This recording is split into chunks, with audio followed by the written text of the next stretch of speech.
Character, Building Thought Power. Written by Ralph Waldo Trine. Published by Utopia Academy. Unconsciously, we are forming habits every moment of our lives.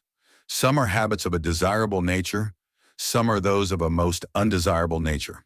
Some, though not so bad in themselves, are exceedingly bad in their cumulative effects and cause us at times much loss, much pain and anguish, while their opposites would, on the contrary, bring us much peace and joy, as well as a continually increasing power. Have we it within our power to determine at all times what types of habits shall take form in our lives? In other words, is habit forming, character building, a matter of mere chance, or have we it within our own control? We have entirely and absolutely.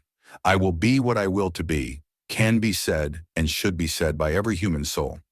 After this has been bravely and determinedly said, and not only said but fully inwardly realized, something yet remains. Something remains to be said regarding the great law underlying habit forming, character building, for there is a simple, natural, and thoroughly scientific method that all should know. A method whereby old, undesirable, earth-binding habits can be broken, and new, desirable, heaven-lifting habits can be acquired. A method whereby life in part or in its totality can be changed, provided one is sufficiently in earnest to know, and, knowing it, to apply the law. Thought is the force underlying all. And what do we mean by this? Simply this: your every act, every conscious act, is preceded by a thought. Your dominating thoughts determine your dominating actions. In the realm of our own minds, we have absolute control, or we should have. And if at any time we have not, then there is a method by which we can gain control, and in the realm of the mind become thorough masters. In order to get to the very foundation of the matter, let us look to this for a moment. For if thought is always parent to our acts, habits, character, life, then it is first necessary that we know fully how to control our thoughts.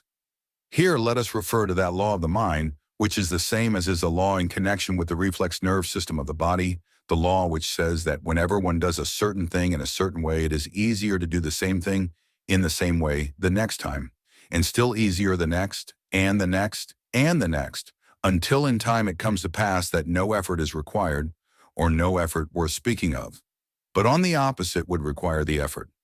The mind carries with it the power that perpetuates its own type of thought, the same as the body carries with it, through the reflex nerve system, the power which perpetuates and makes continually easier its own particular acts. Thus, a simple effort to control one's thoughts, a simple setting about it, even if at first failure is the result, and even if for a time failure seems to be about the only result, will in time, sooner or later, bring him to the point of easy, full, and complete control. Each one, then, can grow the power of determining, controlling his thought, the power of determining what types of thought he shall and what types he shall not entertain.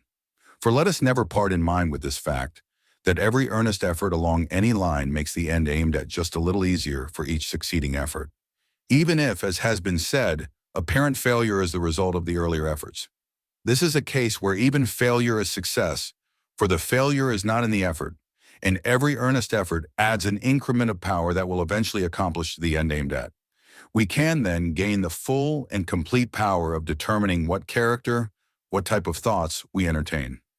Shall we now give attention to some 2 or 3 concrete cases? Here is a man, the cashier of a large mercantile establishment, or cashier of a bank. In his morning paper, he reads of a man who has become suddenly rich, has made a fortune of $500,000 or $1 million in a few hours through speculation on the stock market. Perhaps he has seen an account of another man who has done practically the same thing lately. He is not quite wise enough, however, to comprehend the fact that when he reads of 1 or 2 cases of this kind he could find, were he to look into the matter carefully, 100 or 200 cases of men who have lost all they had in the same way. He thinks, however, that he will be one of the fortunate ones. He does not fully realize that there are no shortcuts to wealth honestly made. He takes a part of his savings, and as is true in practically all cases of this kind, he loses all that he has put in, thinking now that he sees why he lost, and that had he more money he would be able to get back what he has lost, and perhaps make a handsome sum in addition, and make it quickly. the thought comes to him to use some of the funds he has charge of. In 9 cases out of 10, if not 10 cases in every 10, the results that inevitably follow this are known sufficiently well to make it unnecessary to follow him farther. Where is the man's safety in the light of what we have been considering? Simply this. The moment the thought of using for his own purpose funds belonging to others enters his mind, if he is wise, he will instantly put the thought from his mind. If he is a fool, he will entertain it. In the degree in which he entertains it, it will grow upon him. It will become the absorbing thought in his mind. It will finally become master of his willpower, and through rapidly succeeding steps, dishonor, shame, degradation, penitentiary, remorse will be his. It is easy for him to put the thought from his mind when it first enters, but as he entertains it, it grows into such proportions that it becomes more and more difficult for him to put it from his mind, and by it becomes practically impossible for him to do it. The light of the match, which but a little effort of the breath would have extinguished at first, has imparted a flame that is raging through the entire building, and now it is almost, if not quite impossible to conquer it. Shall we notice another concrete case? A trite case, perhaps, but one in which we can see how habit is formed, and also how the same habit can be unformed. Here is a young man. He may be the son of poor parents, or he may be the son of rich parents, one in the ordinary ranks of life, or one of high social standing, whatever that means. He is good-hearted, one of good impulses, generally speaking. A good fellow, he is out with some companions of the same general type. They are out for a pleasant evening, out for a good time. They are apt at times to be thoughtless, even careless. The suggestion is made by one of the company, not that they get drunk, no, not at all, but merely that they go and have something to drink together. The young man whom we first mentioned, wanting to be genial, scarcely listens to the suggestion that comes into his inner consciousness that it will be better for him not to fall in with the others in this. He does not stop long enough to realize the fact that the greatest strength and nobility of character lies always in taking a firm stand on the aid of the right, and allow himself to be influenced by nothing that will weaken this stand. He goes, therefore, with his companions to the drinking place. With the same or with other companions, this is repeated now and then, and each time it is repeated, his power of saying no is gradually decreasing. In this way, he has grown a little liking for intoxicants, and takes them, perhaps now and then, by himself. He does not dream, or in the slightest degree realize, what way he is tending, until there comes a day when he awakens to the consciousness of the fact that he hasn't the power nor even the impulse to resist the taste which has gradually grown into a minor form of craving for intoxicants. Thinking, however, that he will be able to stop when he is really in danger of getting into the drink habit, he goes thoughtlessly and carelessly on. We will pass over the various intervening steps and come to the time when we find him a confirmed drunkard. It is simply the same old story told 1,000 or even 1,000,000 times over. He finally awakens to his true condition, and through the shame, the anguish, the degradation, and the want that comes upon him, he longs for a return of the days when he was a free man. But hope has almost gone from his life. It would have been easier for him never to have begun, and easier for him to have stopped before he reached his present condition. But even in his present condition, be it the lowest and the most helpless and hopeless that can be imagined, he has the power to get out of it and be a free man once again. Let us see. The desire for drink comes upon him again. If he entertains the thought, the desire, he is lost again. His only hope, his only means of escape is this. The moment, the very instant the thought comes to him, if he will put it out of his mind, he will thereby put out the little flame of the match. If he entertains the thought, the little flame will communicate itself until almost before he is aware of it, a consuming fire is raging, and then effort is almost useless. The thought must be banished from the mind the instant it enters. Dalliance with it means failure and defeat, or a fight that will be indescribably fiercer than it would be if the thought is ejected at the beginning. And here we must say a word regarding a certain great law that we may call the law of indirectness. A thought can be put out of the mind easier and more successfully, not by dwelling upon it, not by attempting to put it out directly, but by throwing the mind onto some other object, by putting some other object of thought into the mind. This may be, for example, the ideal of full and perfect self-mastery, or it may be something of a nature entirely distinct from the thought which presents itself, something to which the mind goes easily and naturally. This will in time become the absorbing thought in the mind, and the danger is past. This same course of action, repeated, will gradually grow the power of putting more readily out of mind the thought of drink as it presents itself, and will gradually grow the power of putting into the mind those objects of thought one most desires. The result will be that as time passes, the thought of drink will present itself less and less. And when it does present itself, it can be put out of the mind more easily each succeeding time, until the time comes when it can be put out without difficulty, and eventually the time will come when the thought will enter the mind no more at all. Still another case. You may be more or less of an irritable nature naturally, perhaps, provoked easily to anger. Someone says something or does something that you dislike, and your first impulse is to show resentment and possibly to give way to anger. In the degree that you allow this resentment to display itself, that you allow yourself to give way to anger, in that degree will it become easier to do the same thing when any cause, even a very slight cause, presents itself. It will, moreover, become continually harder for you to refrain from it, until resentment, anger, and possibly even hatred and revenge become characteristics of your nature, robbing it of its sunniness, its charm, and its brightness for all with whom you come in contact. If, however, the instant the impulse to resentment and anger arises, you check it then and there, and throw the mind onto some other object of thought, the power will gradually grow itself of doing this same thing more readily, more easily, as succeeding like causes present themselves, until by and by the time will come when there will be scarcely anything that can irritate you, and nothing that can impel you to anger. Until by and by a matchless brightness and charm of nature and disposition will become habitually yours, a brightness and charm you would scarcely think possible today. And so we might take up case after case, characteristic after characteristic, habit after habit.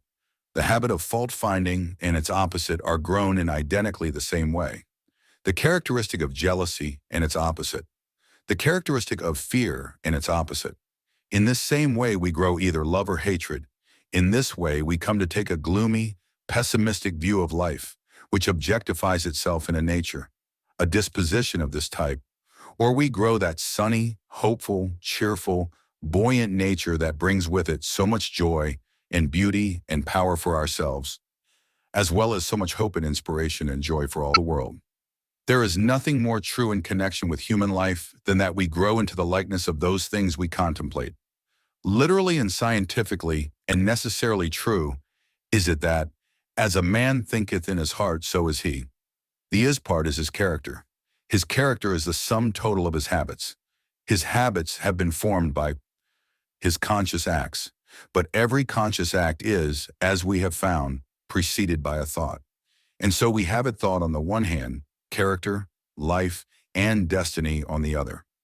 And simple it becomes when we bear in mind that it is simply the thought of the present moment, in the next moment, when it is upon us, and then the next, and so on through all time. One can in this way attain to whatever ideals he would attain to. 2 steps are necessary. First, as the days pass, to form one's ideals, and second, to follow them continually, whatever may arise, wherever they may lead him. Always remember that the great and strong character is the one who is ever ready to sacrifice the present pleasure for the future good. He who will thus follow his highest ideals as they present themselves to him day after day, year after year, will find that as Dante, following his beloved from world to world, finally found her at the gates of paradise, so he will find himself eventually at the same gates. Life is not, we may say, for mere passing pleasure, but for the highest unfoldment that one can attain to, the noblest character that one can grow, and for the greatest service that one can render to all mankind. In this, however, we will find the highest pleasure, for in this the only real pleasure lies. He who would find it by any shortcuts or by entering upon any other paths will inevitably find that his last state is always worse than his first. And if he proceed upon paths other than these, he will find that he will never find real and lasting pleasure at all. The question is not, what are the conditions in our lives? But, how do we meet the conditions that we find there? And whatever the conditions are, It is unwise and profitless to look upon them, even if they are conditions that we would have otherwise, in the attitude of complaint, for complaint will bring depression, and depression will weaken and possibly even kill the spirit that would engender the power that would enable us to bring into our lives an entirely new set of conditions. In order to be concrete, even at the risk of being personal, I will say that in my own experience, there have come at various times into my life circumstances and conditions that I gladly would have run from at the time, conditions that caused at the time humiliation and shame and anguish of spirit. But invariably, as sufficient time has passed, I have been able to look back and see clearly the part that every experience of the type just mentioned had to play in my life. I have seen the lessons it was essential for me to learn, and the result is that now I would not drop a single one of these experiences from my life, humiliating and hard to bear as they were at the time. No, not for the world. And here is also a lesson I have learned. Whatever conditions are in my life today that are not the easiest and most agreeable, and whatever conditions of this type all coming time may bring, I will take them just as they come, without complaint, without depression, and meet them in the wisest possible way, knowing that they are the best possible conditions that could be in my life at the time, or otherwise they would not be there. Realizing the fact that, although I may not at the time see why they are in my life, although I may not see just what part they have to play, the time will come, and when it comes, I will see it all and thank God for every condition, just as it came. Each one is so apt to think that his own conditions, his own trials or troubles or sorrows, or his own struggles, as the case may be, are greater than those of the great mass of mankind, or possibly greater than those of anyone else in the world. He forgets that each one has his own peculiar trials or troubles or sorrows to bear, or struggles and habits to overcome, and that his is but the common lot of all the human race. We are apt to make the mistake in this, in that we see and feel keenly our own trials or adverse conditions or characteristics to be overcome, while those of others we do not see so clearly, and hence we are apt to think that they are not at all equal to our own. Each has his own problems to work out. Each must work out his own problems. Each must grow the insight that will enable him to see what the causes are that have brought the unfavorable conditions into his life. Each must grow the strength that will enable him to face these conditions and to set into operation forces that will bring about a different set of conditions. We may be of aid to one another by way of suggestion, by way of bringing to one another a knowledge of certain higher laws and forces that will make it easier to do that which we would do. The doing, however, must be done by each one for himself. And so the way to get out of any conditioning we have got into, either knowingly or inadvertently, either intentionally or unintentionally, is to take time to look the conditions squarely in the face and to find the law whereby they have come about. And when we have discovered the law, the thing to do is not to rebel against it, not to resist it, but to go with it by working in harmony with it. If we work in harmony with it, it will work for our highest good and will take us wheresoever we desire. If we oppose it, if we resist it, if we fail to work in harmony with it, it will eventually break us to pieces. The law is immutable in its workings. Go with it, and it brings all things our way. Resist it, and it brings suffering, pain, loss, and desolation. But a few days ago, I was talking with a lady, a most estimable lady living on a little New England farm of some 5 or 6 acres. Her husband died a few years ago, a good-hearted, industrious man, but one who spent practically all of his earnings in drink. When he died, the little farm was unpaid for, and the wife found herself without any visible means of support, with a family of several to care for. Instead of being discouraged with what many would have called her hard lot, instead of rebelling against the circumstances in which she found herself, she faced the matter bravely, firmly believing that there were ways by which she could manage, though she could not see them clearly at the time. She took up her burden where she found it and went bravely forward. For several years, she has been taking care of summer boarders who come to that part of the country, getting up regularly, she told me, at from 3:30 to 4 o'clock in the morning, and working until 10 o'clock each night. In the wintertime, when this means of revenue is cut off, she has gone out to do nursing in the country roundabout. In this way, the little farm is now almost paid for. Her children have been kept in school, and they are now able to aid her to a greater or less extent. Through it all, she has entertained no fears nor forebodings. She has shown no rebellion of any kind. She has not kicked against the circumstances which brought about the conditions in which she found herself, but she has put herself into harmony with the law that would bring her into another set of conditions. And through it all, she told me, she has been continually grateful that she has been able to work, and that whatever her own circumstances have been, she has never yet failed to find someone whose circumstances were still a little worse than hers, and for whom it was possible for her to render some little service. Most heartily she appreciates the fact, and most grateful is she for it, that the little home is now almost paid for, and soon no more of her earnings will have to go out in that channel. The dear little home, she said, would be all the more precious to her, by virtue of the fact that it was finally hers through her own efforts. The strength and nobility of character that have come to her during these years, the sweetness of disposition, the sympathy and care for others, her faith in the final triumph of all that is honest and true and pure and good, are qualities that thousands and hundreds of thousands of women, yes, of both men and women, who are apparently in better circumstances in life, can justly envy. And should the little farm home be taken away tomorrow, she has gained something that a farm of 1,000 acres could not buy. By going about her work in the way she has gone about it, the burden of it all has been lightened, and her work has been made truly enjoyable. Let us take a moment to see how these same conditions would have been met by a person of less wisdom, one not so far-sighted as this dear good woman has been. For a time, possibly, her spirit would have been crushed. Fears and forebodings of all kinds would probably have taken hold of her, and she would have felt that nothing that she could do would be of any avail.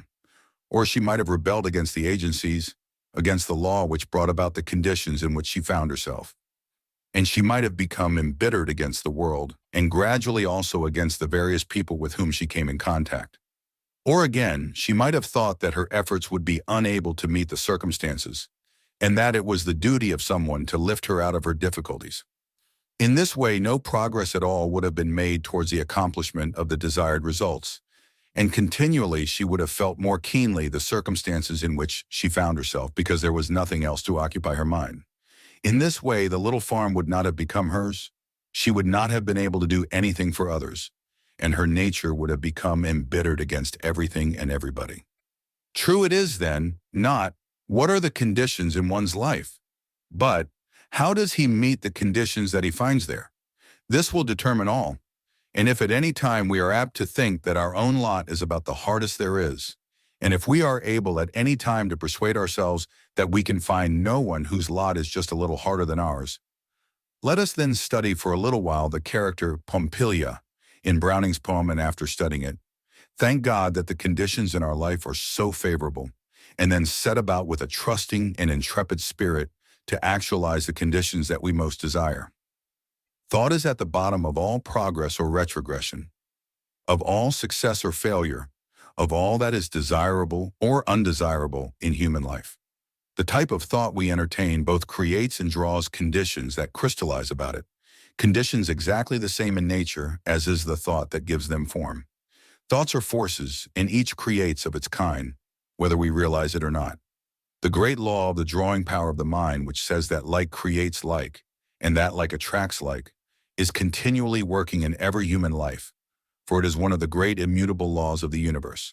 For one to take time to see clearly the things he would attain to, and then to hold that ideal steadily and continually before his mind, never allowing faith, his positive thought forces, to give way to or to be neutralized by doubts and fears, and then to set about doing each day what his hands find to do, never complaining, but spending the time that he would otherwise spend in complaint and focusing his thought forces upon the ideal that his mind has built, will sooner or later bring about the full materialization of that for which he sets out. There are those who, when they begin to grasp the fact that there is what we may term a science of thought, who, when they begin to realize that through the instrumentality of our interior, spiritual thought forces, we have the power of gradually molding the everyday conditions of life as we would have them, in their early enthusiasm are not able to see results as quickly as they expect, and are apt to think, therefore, that After all, there is not very much in that which has but newly come to their knowledge. They must remember, however, that in endeavoring to overcome an old habit or to grow a new habit, everything cannot be done all at once. In the degree that we attempt to use the thought forces, do we continually become able to use them more effectively? Progress is slow at first, more rapid as we proceed. Power grows by using, or in other words, using brings a continually increasing power. This is governed by law, the same as are all things in our lives and all things in the universe about us. Every act and advancement made by the musician is in full accordance with law. No one commencing the study of music can, for example, sit down to the piano and play the piece of a master at the first effort. He must not conclude, however, nor does he conclude, that the piece of the master cannot be played by him, or for that matter, by anyone. He begins to practice the piece. The law of the mind that we have already noticed comes to his aid, whereby his mind follows the music more readily, more rapidly, and more surely each succeeding time. And there also comes into operation and to his aid the law underlying the action of the reflex nerve system of the body, which we have also noticed, whereby his fingers coordinate their movements with the movements of his mind more readily, more rapidly, and more accurately each succeeding time. Until by and by the time comes when that which he stumbles through at first, that in which there is no harmony, nothing but discord, finally reveals itself as the music of the master, the music that thrills and moves masses of men and women. So it is in the use of the thought forces. It is the reiteration, the constant reiteration of the thought that grows the power of continually stronger thought focusing and that finally brings manifestation. There is character building not only for the young, but for the old as well. And what a difference there is in elderly people. How many grow old gracefully, and how many grow old in ways of quite a different nature. There is a sweetness and charm that combine for attractiveness in old age, the same as there is something that cannot be described by these words. Some grow continually more dear to their friends and to the members of their immediate households, while others become possessed of the idea that their friends and the members of their households have less of a regard for them than they formerly had, and many times they are not far wrong. The one continually sees more in life to enjoy, the other sees continually less. The one becomes more dear and attractive to others, the other less so. And why is this? Through chance?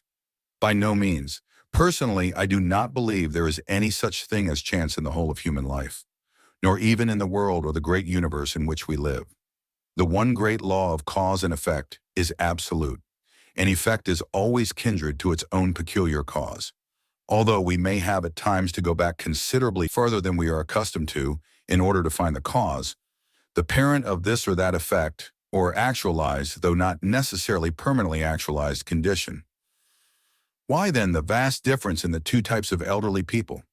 The one keeps from worryings and fearings and frettings and foundationless imaginings, while the other seems especially to cultivate these, to give himself or herself especially to them. And why is this? At a certain time in life, differing somewhat in different people, lifelong mental states, habits, and characteristics begin to focus themselves and come to the surface, so to speak. Predominating thoughts and mental states begin to show themselves in actualized qualities and characteristics as never before, and no one is immune. In the lane leading to the orchard is a tree. For years it has been growing only natural fruit, not long since it was grafted upon. The spring has come and gone. One half of the tree was in bloom, and the other half also. The blossoms on each part could not be distinguished by the casual observer. The blossoms have been followed by young fruit which hangs abundantly on the entire tree. There is but a slight difference in it now, but a few weeks later the difference in form, in size, in color, in flavor, in keeping qualities will be so marked that no one can fail to tell them apart or have difficulty in choosing between them. The one will be a small, somewhat hard and gnarled, tart, yellowish-green apple, and will keep but a few weeks into the fall of the year. The other will be a large, delicately flavored apple, mellow, deep red in color, and will keep until the tree which bore it is in bloom again. But why this incident from nature's garden? This. Up to a certain period in the fruit's growth, although the interior, forming qualities of the apples were slightly different from the beginning, There was but little to distinguish them. At a certain period in their growth, however, their differing interior qualities began to externalize themselves so rapidly and so markedly that the two fruits became of such a vastly different type that, as we have seen, no one could hesitate in choosing between them. And knowing once the soul, the forming, the determining qualities of each, we can thereafter tell beforehand with a certainty that is quite absolute what the externalized product of each portion of the tree will be. And it is quite the same in human life. If one would have a beautiful and attractive old age, he must begin it in youth and in middle life. If, however, he has neglected or failed in this, he can then wisely adapt himself to circumstances and give himself zealously to putting into operation all necessary counterbalancing forces and influences. Where there is life, nothing is ever irretrievably lost, though the enjoyment of the higher good may be long delayed. But if one would have an especially beautiful and attractive old age, he must begin it in early and in middle life. For there comes by and by a sort of rounding up process when long lived-in habits of thought begin to take unto themselves a strongly dominating power, and the thought habits of a lifetime begin to come to the surface. Fear and worry, selfishness, a hard-fisted, grabbing, holding disposition, a carping, fault-finding, nagging tendency, a slavery of thought and action to the thinking or to the opinions of others, a lacking of consideration, thought, and sympathy for others, a lack of charity for the thoughts, the motives, and the acts of others, a lack of knowledge of the powerful and inevitable building qualities of thought, as well as a lack of faith in the eternal goodness and love and power of the source of our being, all combine in time to make the old age of those in whom they find life, that barren, cheerless, unwelcome something, unattractive or even repellent to itself as well as to others, that we not infrequently find, while their opposites, on the contrary, combine and seem to be helped on by heavenly agencies, to bring about that cheerful, hopeful, helpful, beautified, and hallowed old age that is so welcome and so attractive both to itself and to all with whom it comes in contact.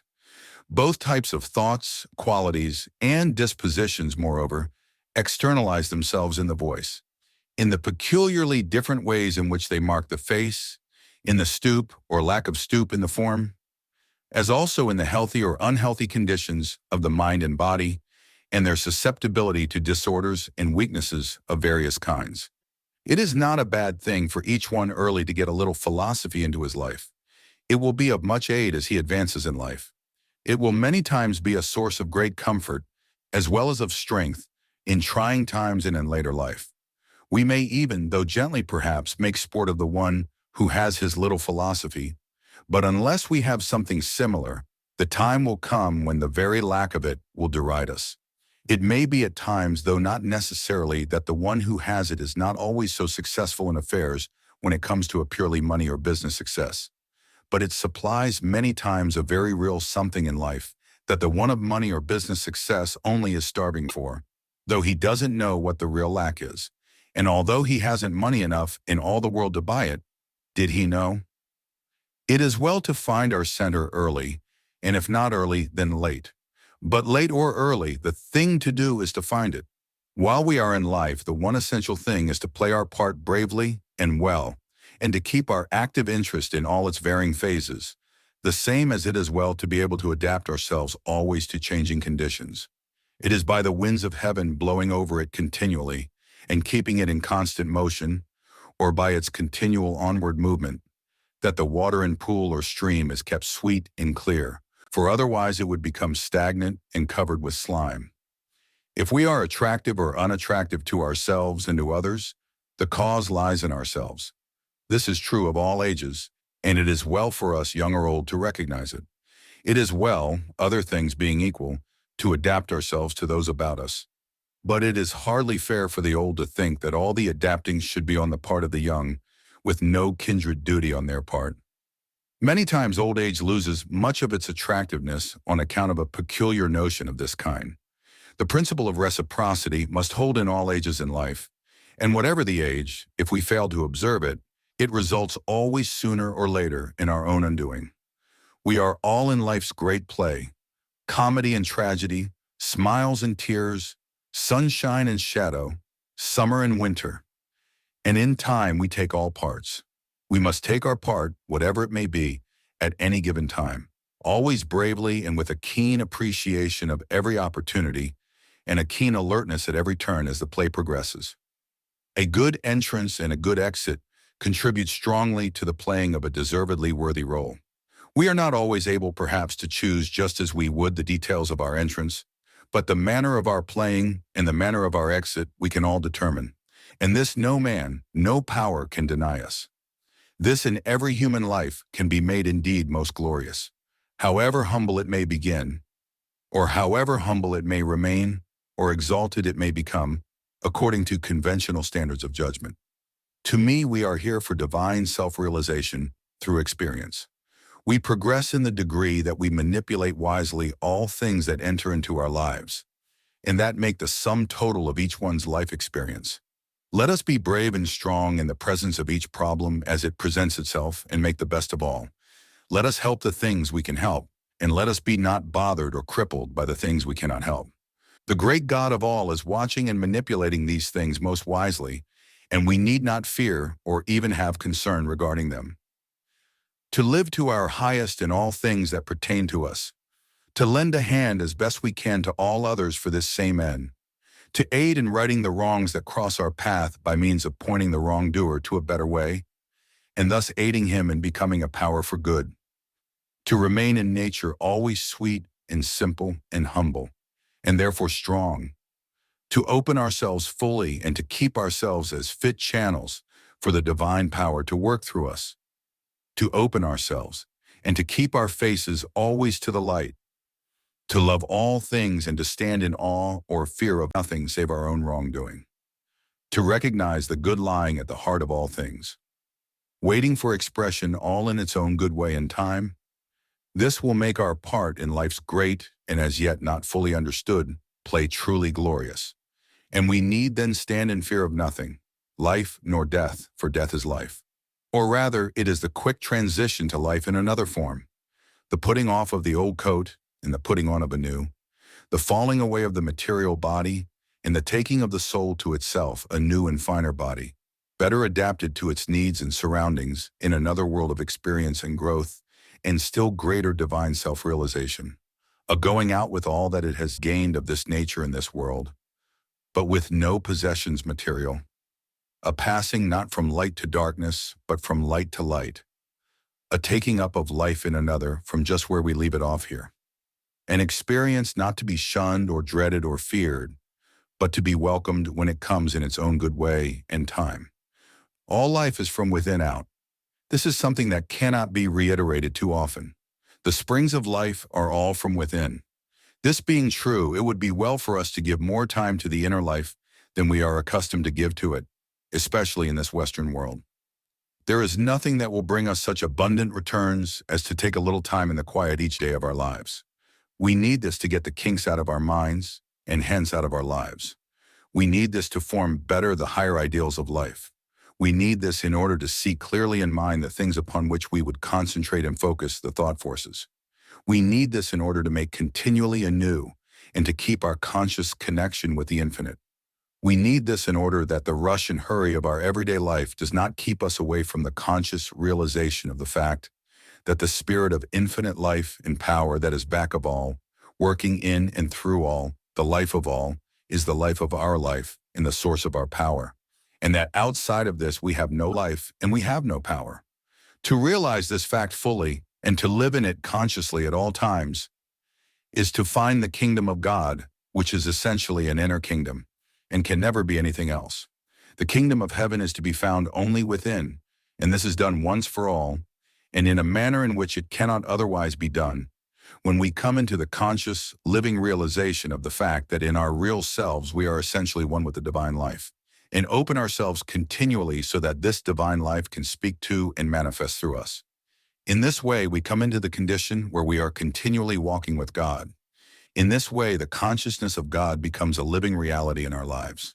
And in the degree in which it becomes a reality, does it bring us into the realization of continually increasing wisdom, insight, and power. This consciousness of God in the soul of man is the essence, indeed the sum and substance, of all religion. This identifies religion with every act and every moment of everyday life. That which does not identify itself with every moment of every day and with every act of life is religion in name only and not in reality. This consciousness of God in the soul of man is the one thing uniformly taught by all the prophets, by all the inspired ones, by all the seers and mystics in the world's history. Whatever the time, wherever the country, whatever the religion, whatever minor differences we may find in their lives and teachings. In regard to this, they all agree. Indeed, this is the essence of their teaching, as it has also been the secret of their power and the secret of their lasting influence. It is the attitude of the child that is necessary before we can enter into the kingdom of heaven. As it was said, except you become as little children, ye cannot enter into the kingdom of heaven. For we then realize that of ourselves we can do nothing, but that it is only as we realize that it is the divine life and power working within us, and it is only as we open ourselves that it may work through us, that we are or can do anything. It is thus that the simple life, which is essentially the life of the greatest enjoyment and the greatest attainment, is entered upon. In the Orient, the people as a class take far more time in the quiet, in the silence, than we take. Some of them carry this possibly to as great an extreme as we carry the opposite, with the result that they do not actualize and objectify in the outer life the things they dream in the inner life. We give so much time to the activities of the outer life that we do not take sufficient time in the quiet to form in the inner, spiritual thought life the ideals and the conditions that we would have actualized and manifested in the outer life. The result is that we take life in a kind of haphazard way, taking it as it comes, thinking not very much about it until, perhaps, pushed by some bitter experiences, instead of molding it through the agency of the inner forces exactly as we would have it. We need to strike the happy balance between the custom in this respect of the Eastern and Western worlds and go to the extreme of neither the one nor the other.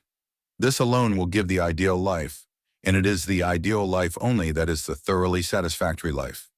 In the Orient, there are many who are day after day sitting in the quiet, meditating, contemplating, idealizing, with their eyes focused on their stomachs in spiritual reverie, while through lack of outer activities in their stomachs, they are actually starving.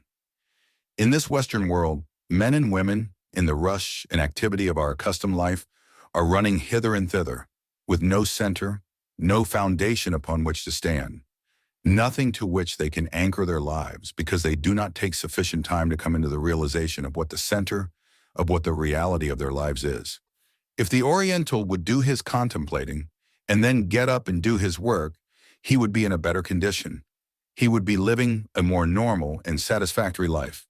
If we in the Occident would take more time from the rush and activity of life for contemplation, for meditation, for idealization, for becoming acquainted with our real selves, and then go about our work manifesting the powers of our real selves, we would be far better off because we would be living a more natural, a more normal life. To find one's center, to become centered in the infinite, is the first great essential of every satisfactory life. And then to go out thinking, speaking, working, loving, living from this center. In the highest character building, such as we have been considering, there are those who feel they are handicapped by what we term heredity. In a sense, they are right. In another sense, they are totally wrong. It is along the same lines as the thought which many before us had inculcated in them through the couplet in the New England Primer. In Adam's fall, we sinned all. Now, in the first place, it is rather hard to understand the justice of this if it is true. In the second place, it is rather hard to understand why it is true. And in the third place, there is no truth in it at all. We are now dealing with the real essential self, and, however old Adam is, God is eternal. This means you. It means me. It means every human soul. When we fully realize this fact, we see that heredity is a reed that is easily broken. The life of everyone is in his own hands, and he can make it in character, in attainment, in power, in divine self-realization, and hence in influence, exactly what he wills to make it. All things that he most fondly dreams of are his, or may become so if he is truly in earnest. And as he rises more and more to his ideal, and grows in the strength and influence of his character, he becomes an example and an inspiration to all with whom he comes in contact. so that through him the weak and faltering are encouraged and strengthened, so that those of low ideals and of a low type of life instinctively and inevitably have their ideals raised. And the ideals of no one can be raised without it showing forth in his outer life. As he advances in his grasp upon and understanding of the power and potency of the thought forces, he finds that many times through the process of mental suggestion, he can be of tremendous aid to one who is weak and struggling, by sending him now and then, and by continually holding him in, the highest thought, in the thought of the highest strength, wisdom, and love. The power of suggestion, mental suggestion, is one that has tremendous possibilities for good, if we will but study into it carefully, understand it fully, and use it rightly. The one who takes sufficient time in the quiet mentally to form his ideals, sufficient time to make and to keep continually his conscious connection with the infinite, with the divine life and forces, is the one who is best adapted to the strenuous life. He it is who can go out and deal, with sagacity and power, with whatever issues may arise in the affairs of everyday life. He it is who is building not for the years, but for the centuries, not for time, but for the eternities. And he can go out knowing not whither he goes, knowing that the divine life within him will never fail him, but will lead him on until he beholds the Father face to face. He is building for the centuries because only that which is the highest, the truest, the noblest, and best will abide the test of the centuries. He is building for eternity because when the transition we call death takes place, life, character, self-mastery, divine self-realization, the only things that the soul, when stripped of everything else, takes with it, he has in abundance. In life, or when the time of the transition to another form of life comes, he is never afraid, never fearful, because he knows and realizes that behind him, within him, beyond him, is the infinite wisdom and love. And in this he is eternally centered, and from it he can never be separated.